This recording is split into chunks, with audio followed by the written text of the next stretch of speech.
बाहर ही हमको ढूँढेंगी।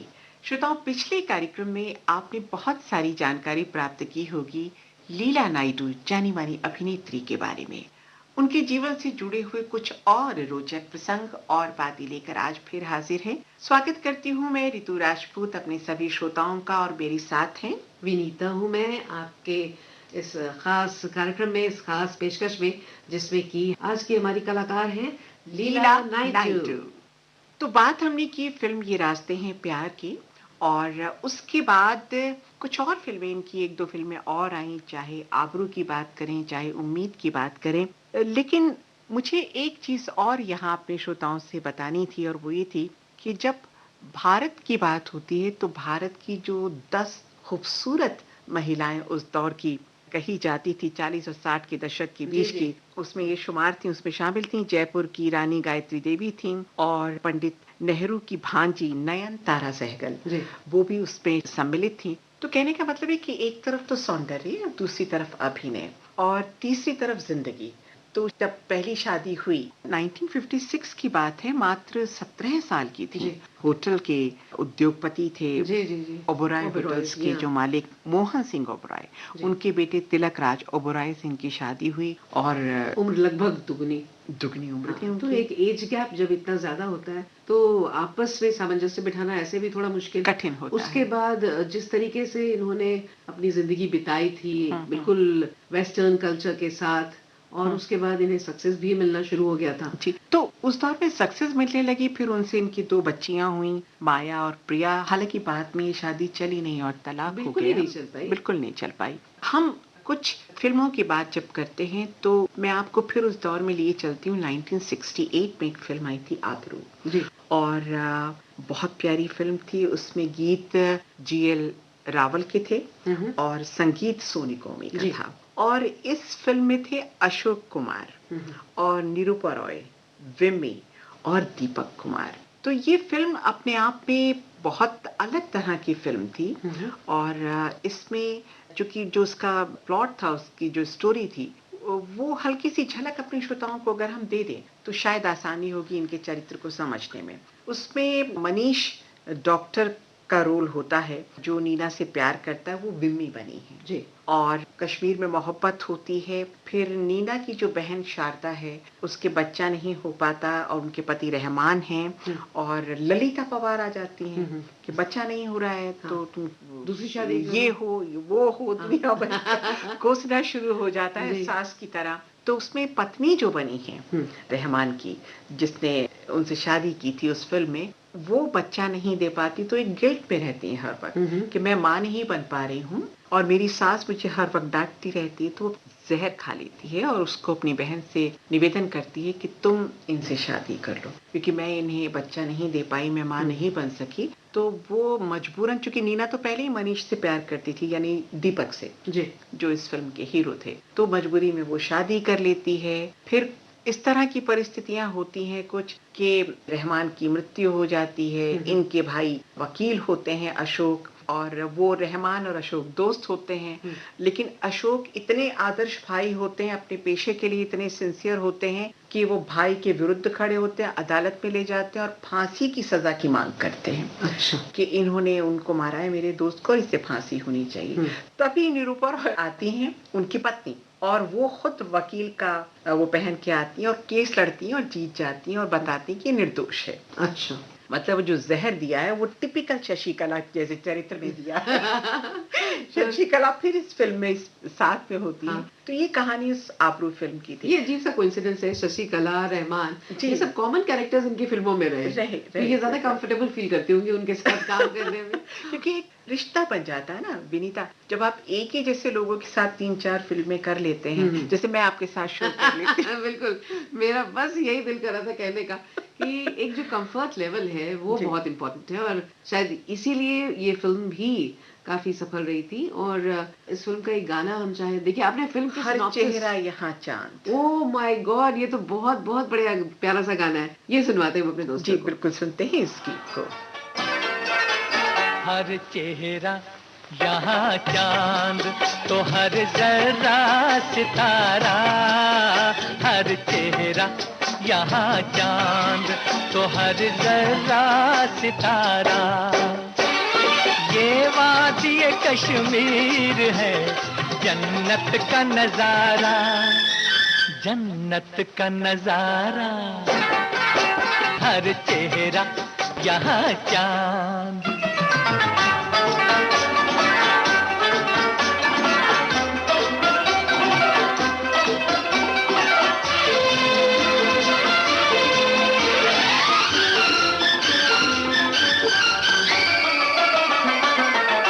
हंसती है जो कलियां तो हंसी फूल है खिलते, हंसती है जो कलियां तो हंसी फूल है खिलते हैं। लोग यहाँ जैसे उतर आए फरिश्ते।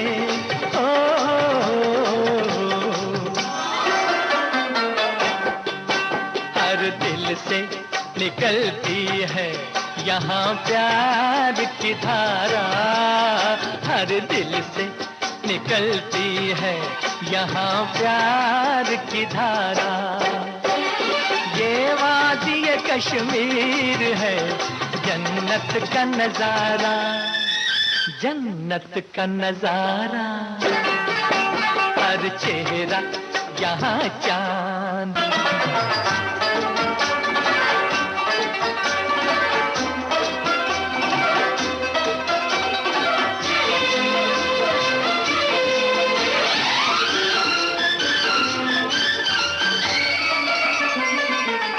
दिन रात हवा साज बजाती है सुहाने, दिन रात हवा साज बजाती है सुहाने। नदियों के लबों पर है मोहब्बत के तराने।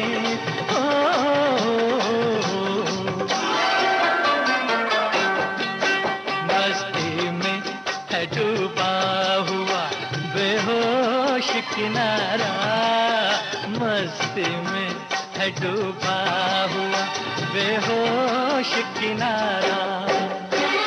ये वादी कश्मीर है जन्नत का नजारा, जन्नत का नजारा। हर चेहरा यहाँ। क्या बात है, बहुत बढ़िया सा गाना। और बिल्कुल याद आ गए हमें ये कैरेक्टर्स फिल्म के। और हम श्रोताओं को बता दें कि वो कौन सा कार्यक्रम सुन रहे हैं। कार्यक्रम है बहारें हमको ढूंढेंगी। अच्छा, एक और चीज इनके जीवन की जब हम बात करते हैं, 1969 में जी। उन्होंने फिर शादी की मशहूर पत्रकार और अंग्रेजी भाषा के कवि डॉम मॉरिस से, और हांगकांग में फिर रहीं काफी अरसे तक, फिर न्यूयॉर्क में रहीं। और मजे की बात ये थी कि उनके साथ बराबर का काम भी करती थी, उनके सेक्रेटरी के तौर पर इन्होंने बहुत योगदान दिया। और जब मिसेस गांधी की जीवनी लिख रहे थे डॉम मॉरिस, तो एक तरह से इंटरप्रेटर की भूमिका लीला नायडू निभाया करती थी। तो एक प्रसंग श्रोताओं में आपसे बांटना चाहूंगी कि जब डॉम बोलते थे तो उनकी स्पीड बहुत तेज होती थी अंग्रेजी बोलने की। हाँ जी। और इतने स्पीडी शब्द निकलते थे कि कुछ शब्द समझ में आते थे, कुछ कानों तक पहुंच नहीं पाते थे। तो लीला उनके इंटरप्रेटर की भूमिका निभाती थी। जब मिसेस गांधी पूछती थी कि क्या कहा इन्होंने देखो जी, डॉम मॉरिस एक ऐसे जाने माने कवि थे और इंडो एंग्लिकन लिटरेचर के, कि उन्होंने अंग्रेजी में बहुत लिखा। और जब कोई इंडियन इंग्लिश में लिखता है, अंग्रेजी भाषा में लिखता है, खासकर जब वो स्टैचर पा लेता है जैसा डॉम मॉरिस का था, तो ये हमारी जो लीला नायडू जी हैं, जो उनको आइडलाइज करती थी और बिल्कुल इतनी सबमिसिव थी। तो मुझे यही आश्चर्य लगता है कि जो इतनी सबमिसिव कैरेक्टर थी, उनका पहला ही डिवोर्स कैसे हुआ। क्योंकि मुझे याद है एक मैगजीन में उनके पूरे लाइफ पर एक बहुत अच्छा सा एक साक्षात्कार था, जिसमें ये दोनों पति पत्नी एक दूसरे से बातें कर रहे थे। और मैंने इसको पढ़ा था, उस वक्त मैं काफी छोटी थी, लेकिन उस वक्त भी मुझे बहुत अच्छा लगा था। एक तो डॉम मॉरिस तो सिंपल लुकिंग थे, कोई कंपैरिजन नहीं है। लीला नायडू बहुत स्मार्ट थे जी, दोनों एक दूसरे को बहुत ज्यादा सूट करते थे, कॉम्प्लीमेंट करते जी। तो उसमें ना जिस तरीके से वो उनकी हर बात को मानना उनका ख्याल रखना, उस इंटरव्यू के दौरान ही जिस तरीके से वो एक दूसरे को पूरी तरीके से कहते हैं ना वो मुरीद हो समर्पित जाना। थे, एक बिल्कुल, दूसरे के प्रति बहुत। समर्पित थे और एक दूसरे को टूटकर चाहते भी थे। जी, विनीता, हमने बहुत सारी बातें की हैं लीला जी के बारे में, और जब हम आबरू फिल्म की बात करते हैं तो मुझे खास करके वो प्रसंग याद आता है, जो चरित्र हैं दीपक हैं और विमी हैं, जो कश्मीर में हैं और एक दूसरे को चाहते हैं और बहुत एक दूसरे के प्रति समर्पित हैं, जी। क्योंकि दोनों ही उस समय बहुत कम उम्र के थे और दीपक की तो ये शायद पहली ही फिल्म थी, तो बहुत अलग तरह से सामने आती है और उसका एक बहुत प्यारा गीत है जो बागों में फिल्माया गया है। जी। गीत है आपसे प्यार हुआ आप खफा हो बैठे।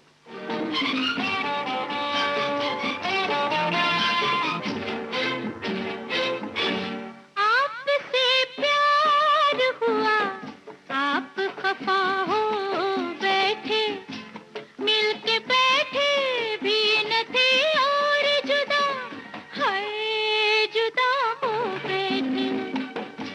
आपसे प्यार हुआ आप खफा हो बैठे, मिलके बैठे भी न थे और जुदा, हाय जुदा हो बैठे। आपसे प्यार हुआ।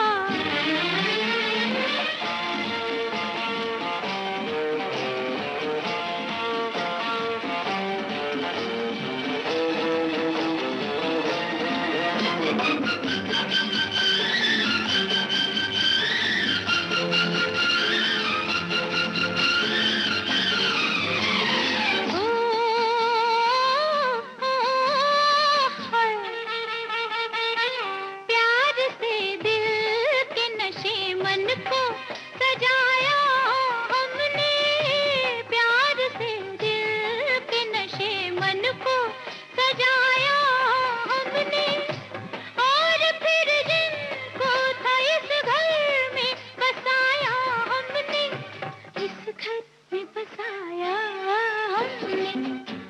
हाय किस्मत के वही, हाय किस्मत के वही, बर के बला हो बैठे, मिल के बैठे भी न थे और जुदा, हाय जुदा हो बैठे।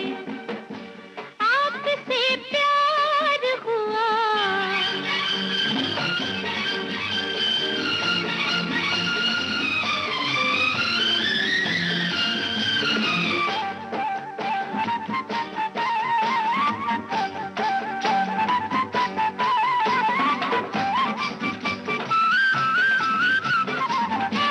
यूं न चुप रहिए कि होठों को शिकायत होगी, हाय यूं न चुप रहिए कि होठों को शिकायत होगी। खुल के हंस दीजिए अब हम पे इनायत होगी, जी हम पे इनायत होगी।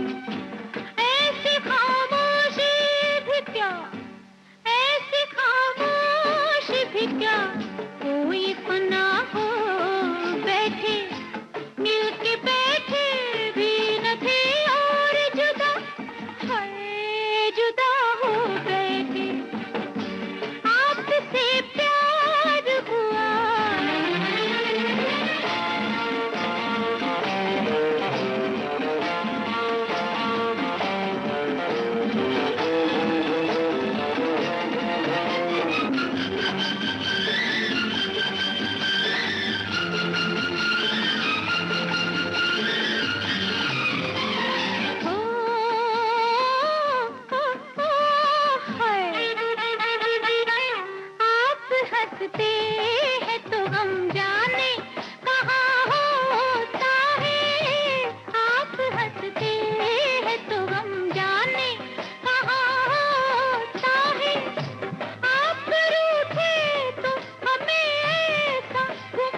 वफा हो बैठे, मिल के बैठे भी न थे और जुदा, हाय जुदा हो बैठे, आपसे प्यार हुआ।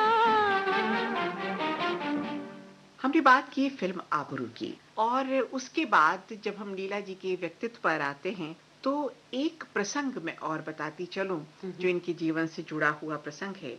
मैं कहीं पढ़ रही थी इनकी जो आत्मकथा है जी। उसमें एक प्रसंग आता है। सुकेतु मेहता बताते हैं हम्म। कि एक बार वो एक पार्टी कर रहे थे और बहुत ज्यादा ऐसे इलाके में रहते थे जो बहुत व्यवस्थित नहीं था, आसपास गंदगी का ढेर ये वो। तो अपने कुछ मित्रों को बुलाते हैं, लीला जी को भी बुलाया जाता है।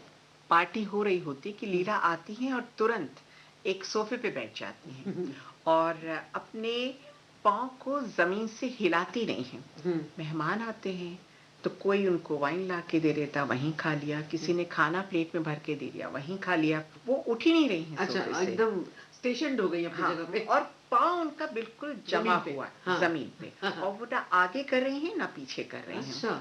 तो अब कोई समझ नहीं पा रहा था कि क्या है, और किसी ने ध्यान भी नहीं दिया क्योंकि पार्टी चल रही थी। जब सब मेहमान चले जाते हैं तो ये एक सवाल पूछती हैं उससे कि क्या सब लोग चले गए हैं? तो वो कहते हैं हाँ। तो क्या आप सब परिवार के लोग हैं? तो कहते हैं हाँ। तो बोले अब मैं उठ सकती हूँ। वो जैसे ही उठती हैं एक मोटा सा कॉकरोच उनके पाँव के नीचे से धड़ धड़ धड़ धड़ करके भाग जाता है। मतलब इतनी सावधानी से पाँव रखा हुआ था कि कॉकरोच मरे भी नहीं और होस्ट की बेइज्जती भी ना हो जाए कि इस घर में कॉकरोच है। क्या कहेंगी? इतनी संवेदनशील, मतलब क्या कहा जाए, मैं तो सोचने में लग गई कि ऐसी सेंसिटिव आर्टिस्ट, और यही कारण है कि इन्होंने जितने भी रोल्स निभाए सब में वो संवेदनशीलता दिख रही थी। बिल्कुल दिख रही थी और अद्भुत सम्मिश्रण पाश्चात्य संस्कृति का और भारतीय संस्कृति का। जब साड़ी पहनती थी बालों में मोगरा के फूल का गजरा लगाती थी और बनारसी साड़ी इनको बहुत पसंद थी, तो बनारसी साड़ियां ये बहुत पहना करती थी। एक मशहूर पत्रिका उस दौर में रही सोसाइटी और की नोट, तो उसका संपादन भी करती थी क्योंकि वैचारिक रूप से जब हम लीला के सौंदर्य की बात करते हैं, लीला नायडू के, तो केवल चेहरे का सौंदर्य नहीं, बिल्कुल बौद्धिक सौंदर्य भी था। बहुत बहुत सही बात कहा आपने कि उनका जो ये जो इंटेलेक्चुअल अभिजात्य वर्ग को वो बिलोंग तो करती ही थी, लेकिन उनके जो इंटरेस्ट थे वो लिटरेचर थे। और जाहिर है चूंकि उनके पति भी वैसे ही जाने माने कवि थे और लेखक थे, तो उनका साथ भी इनको काफी हद तक इनको बहुत चिजल किया और जिस तरीके से परिष्कृत होती चली गई है कि इनके आगे के सारे काम में वो रिफ्लेक्ट होता रहा। बिल्कुल। और इससे पहले और आगे बढ़े, आबरूही फिल्म का एक और गीत अपने श्रोताओं को सुनवाते हैं। जिन्हें हम भूलना चाहें वो अक्सर याद आते हैं, जिन्हें हम भूलना चाहें वो अक्सर याद आते हैं। बुरा हो इस मोहब्बत का, बुरा हो इस मोहब्बत का, वो क्यों कर याद आते हैं, जिन्हें हम भूलना चाहें वो अक्सर याद आते हैं।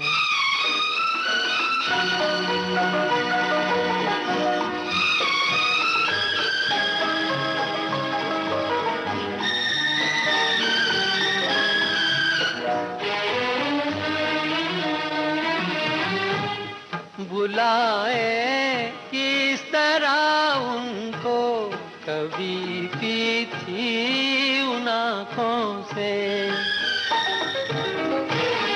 बुलाए किस तरह उनको कभी पी थी उन आँखों से, कभी पी थी उन आँखों से।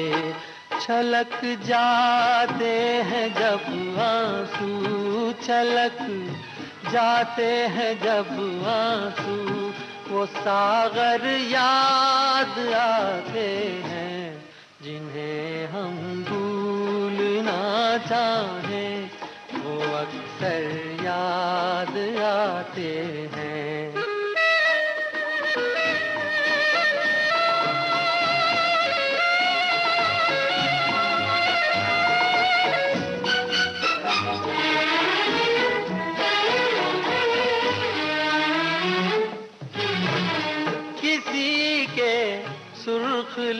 थे, याद ये की लौ मचलती थी।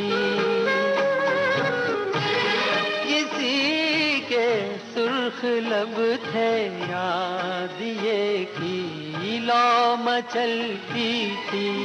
दिए की लौ मचलती थी, जहाँ की थी कभी पूजा, जहाँ की थी कभी पूजा। वो मंदिर याद आते हैं, जिन्हें हम भूलना चाहें, वो अक्सर याद आते हैं।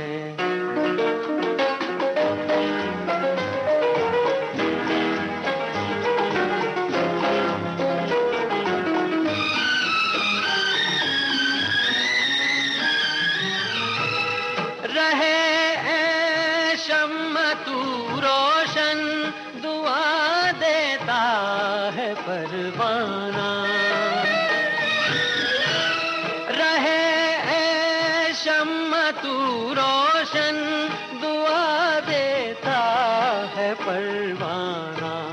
जिन्हें किस्मत में जलना है, जिन्हें किस्मत में जलना है, वो जल कर याद आते हैं, जिन्हें हम भूलना चाहें, वो अक्सर याद आते हैं। बुरा हो इस मोहब्बत का, बुरा हो इस मोहब्बत का, वो क्यों कर याद आते हैं, जिन्हें हम भूलना चाहें, वो अक्सर याद आते।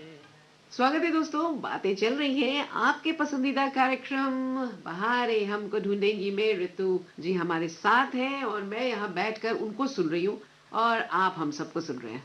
क्या बात है, क्या बात है। ये आप जो मेरा हौसला बढ़ाती है ना विनीता जी, बीच बीच में। सिर्फ मैं ही हूँ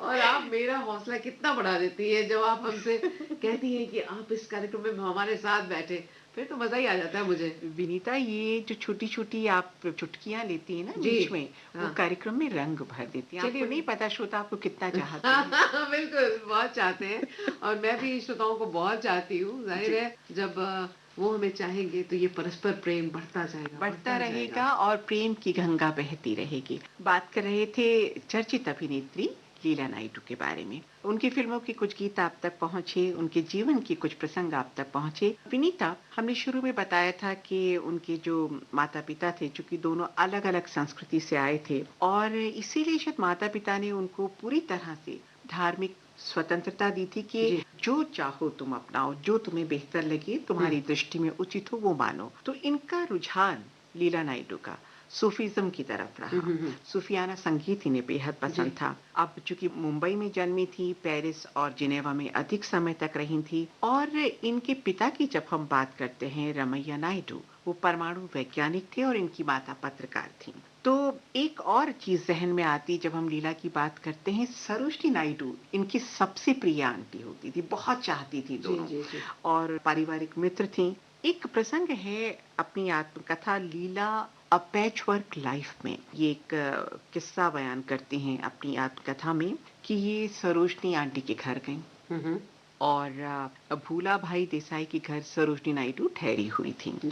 और उन्होंने ये किया कि इनको एक चॉकलेट दी और ग्लैडियोलाई के फूल दिए और कहा कि देखो पीछे के घर में जाओ, पीछे वाले हाउस में, वहां पे मिकी माउस है और मिकी माउस को ये दे करके आओ। हाँ, क्या बात है। छोटी सी थी, शायद 8 या 10 साल की रही होंगी। मिकी माउस की बात हो रही है तो सुनिए, प्रसंग बहुत इंटरेस्टिंग है विनीता, आप चौंक के खड़ी हो जाएंगी कि मैं क्या बता रही हूँ। इन्होंने दरवाजा खटखटाया, प्यारी सी फ्रॉक पहने हुए थी। सामने देखा कौन बैठे हैं, गांधी जी बैठे हुए थे। अरे, और ये बोली, अरे आप तो मिकी माउस नहीं हैं। How sweet. आप तो मिकी माउस नहीं हैं। तो गांधी जी ने पूछा, हंसे पहले जोर से, तो फिर मैं कौन हूँ? तो वो बोले, आप तो गांधी जी हैं। वाह, क्या बात है, पहचान लिया। और गांधी जी मुस्कुराती। ये उनके लिए फूल लाई थी तो बड़े प्यार से इनके फूल लिए और चॉकलेट का डिब्बा लिया और एक छोटी सी चॉकलेट निकाल के इनको भी दी और गांधी जी भी एक छोटा सा टुकड़ा निकाल के खाने लगे और फिर ये बाहर निकली हंसती हुई और जोर से चिल्लाई, गांधी जी की जय। हाउ स्वीट, कितना बढ़िया। मतलब एक तो आप जिस तरीके से ये दास्तान गोई कर रही हैं मुझे तो बड़ा मजा आ रहा है। तो इस कार्यक्रम में बस मुझे ऐसा लगता है कि हमारे श्रोता भी इन सब छोटी-छोटी बातों को और इन वाकयातों को सुनकर उन्हें बहुत अच्छा लगेगा, और जब हम लोग इसमें गाने का तड़का भी डालते हैं। जी हाँ, मैं समझ गई आप कह रही हैं कि रितु जी अब आप फिल्मों की तरफ लौट आइए। जी हाँ। तो उम्मीद 1971 में आई थी ना, जी। लीला नायडू की ये फिल्म, और इसमें फिर अशोक कुमार उनके साथ थे और जॉय मुखर्जी हीरो थे और उनके साथ इस फिल्म में हीरोइन का रोल किया था नंदा ने और अशोक कुमार पिता थे और उनकी पुत्री बनी थी जिसने रोल किया था वो लीला नायडू जी। और अशोक कुमार के पास ये पहुंचते हैं, यानी जो हीरो है गांव की पृष्ठभूमि का है, माँ के कहने पर इनके अशोक कुमार के पास जाता है, चूंकि अशोक कुमार को किसी जमाने में इनके पिता ने 500 रुपए दिए थे तो वो लौटाने के लिए कि मैं उनको लौटाने जा रहा हूँ, मकसद था कि वहाँ बॉम्बे में कुछ काम मिलेगा। तो ये वहाँ पहुँचते हैं, अशोक कुमार के जरिए इनको काम भी मिल जाता है, लेकिन ये प्रभावित होते हैं नंदा से जो कि इस फिल्म की हीरोइन थी और सहनायिका थी लीला नायडू।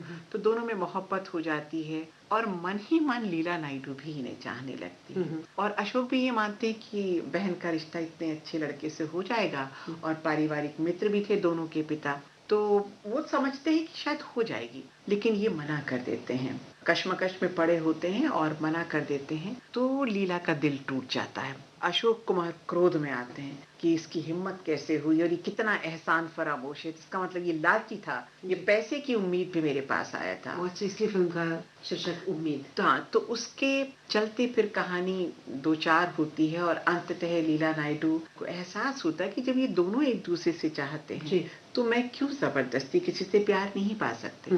तो अपने पिता को मजबूर करती हैं। फिर जॉय का अच्छा रूप भी सामने आता है तो लिहाजा अशोक कुमार दोनों की शादी करा देते हैं और हाथ एक दूसरे के हाथ में पकड़ाते हैं लीला नायडू।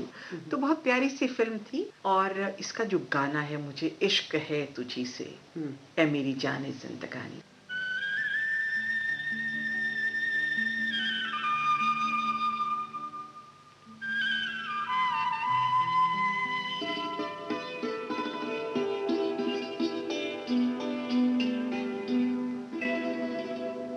मुझे इश्क है तुझी से मेरी जान जिंदगानी, तेरे पास मेरा दिल है मेरे प्यार की निशानी।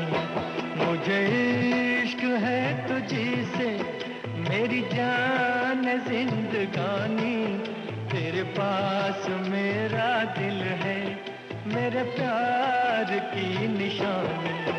मुझे इश्क है तुझी से।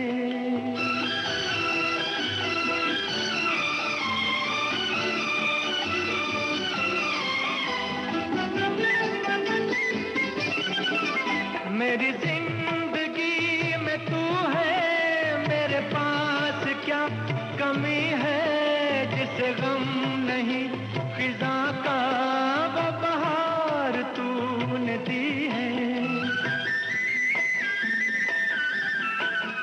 मेरी जिंदगी में तू है, मेरे पास क्या कमी है जिसे गम नहीं खिजा का वो बहार तूने दी है।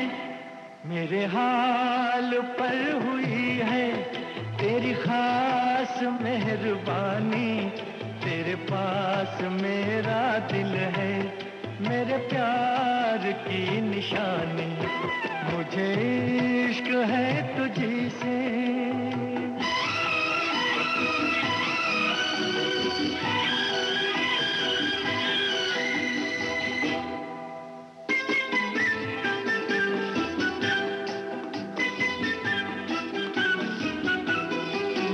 तेरे हुस्न ने दिखाई मुझे बेखुदी की राहें, ये हसीन लब नशीले ये झुकी झुकी निगाहें तेरे हुस्न ने दिखाई मुझे बेखुदी की राहें, ये हसीन लब नशीले, ये झुकी झुकी निगाहें तेरी जुल्फ से उठी है ये घटाओं की जवानी, तेरे पास मेरा दिल है मेरे प्यार की निशानी, मुझे इश्क है तुझी से मेरी जान जिंदगानी, तेरे पास मेरा दिल है मेरे प्यार की निशानी, मुझे इश्क है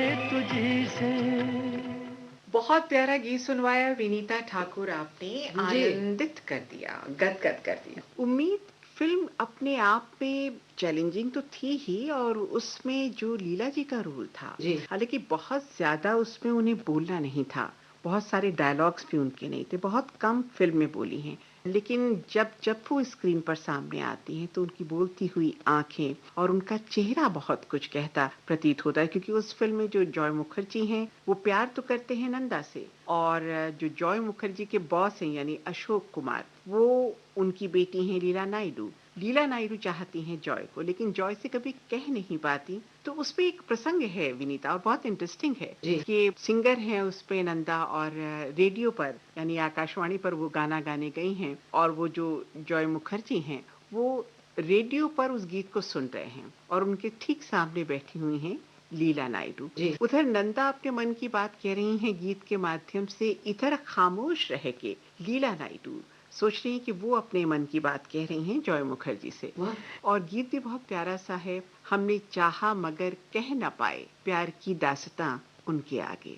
बहुत प्यारा गीत है, सुना जाए, आइए सुनते हैं। हमने चाहा मगर कह न पाए, प्यार की दास्तां उनके आगे, हमने चाहा मगर कह न पाए, प्यार की दास्तां उनके आगे, जब निगाहें मिली शर्म आई, खुल न पाई ज़बां उनके आगे।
हसरतें आरज़ूएं उमंगे, जाने किस राह पर जा रही थी।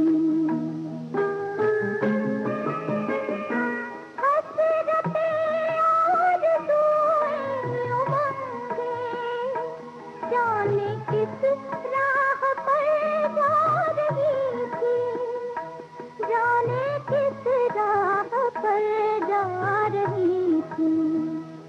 उनको देखा तो मंजिल समझ कर रुक गया कारवां उनके आगे। हमने चाहा मगर कह न पाए, प्यार की दास्तां दास्तां उनके आगे।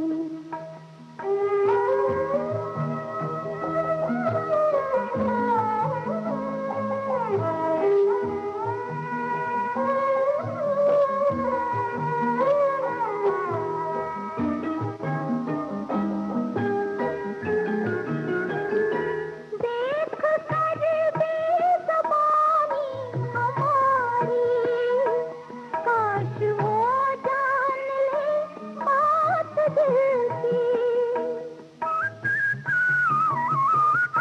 देख कर बेज़बानी हमारी, काश वो जान ले बात दिल की।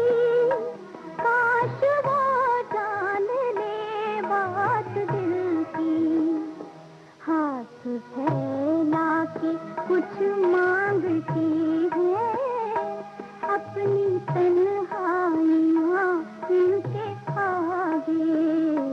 हमने चाहा मगर कह न पाए, प्यार की दास्तां उनके आगे। जब निगाहें मिली शर्म आई, खुल ना पाई ज़बां उनके आगे। आज का कार्यक्रम बस यहीं तक। श्रोताओं, कुछ और जानकारी अगर आप जानना चाहते हैं, कैसे कैसे पड़ाव आते हैं फिल्मी जीवन में, क्या जीवन होता है अभिनेत्रियों का और किस किस पड़ावों से वो गुजरती हैं, इसके लिए आपको सुनना होगा हमारा ये कार्यक्रम, जिसका नाम है बहारें हमको ढूंढेगी। और अब अनुमति, नमस्कार। हमारे